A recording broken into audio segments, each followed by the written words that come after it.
गत 2-3 दिन धरी लघुचाप जनित लगाण वर्षा रे आपण देखुथिबे गोबरी नदी चित्र देखुचंती।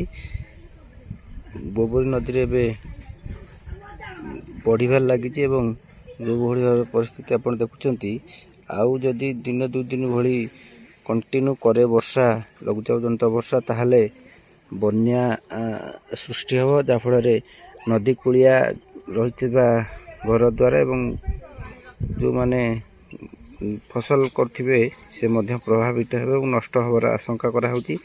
एपटे देखुथिबे जो दल सब लागिछि को भली भाबे एक सेतु निकट रे को भली भाबे जाम हे गलानी दल ताको मध्य देखुतो सीधा सड़क विजुअल होची गोबरी नदीर चित्र। 2 दिन भीतर जो लगाण वर्षा हला तारी फल रे आज देखुचंती पानी को भली भाबे बढ़ी एवं को भली भाव सुअ मध्य होची। आपण माने सीधा सड़क विजुअल देखुचंती गोबरी नदीर चित्र देखुचंती। गोबरी नदीर चित्र जो भली भाव रे 2 दिन हब लगाण वर्षा फल रे बन्या परिस्थिति सृष्टि होईची।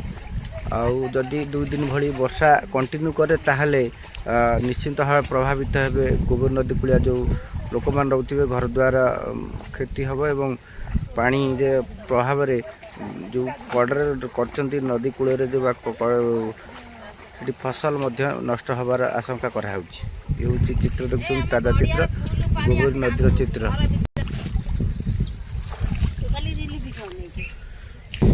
ये देखुचंती एक गहिरर चित्र।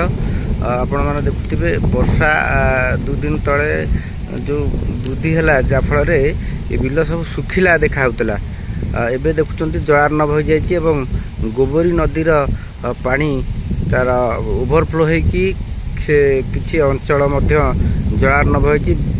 केतेक अंश रे बिल रे मध्य गोबरी नदीर पानी ओवरफ्लो होईकी वृद्धि होईकी देखुथिबे जलार्णव जो चित्र से होछि गोबरी नदी पानी देखा जाउछि। एवं आपण माने एई जो क्षेत्र सब देखुचंती चाष जमी एबे सब जलार्णव संपूर्ण हो जायछि। 2 दिन भली जो कहते लघुचाप जनित वर्षा कंटिन्यू करे ताले ए संपूर्ण अंचल मध्य आउरी जलार्णव होबार आशंका करा है।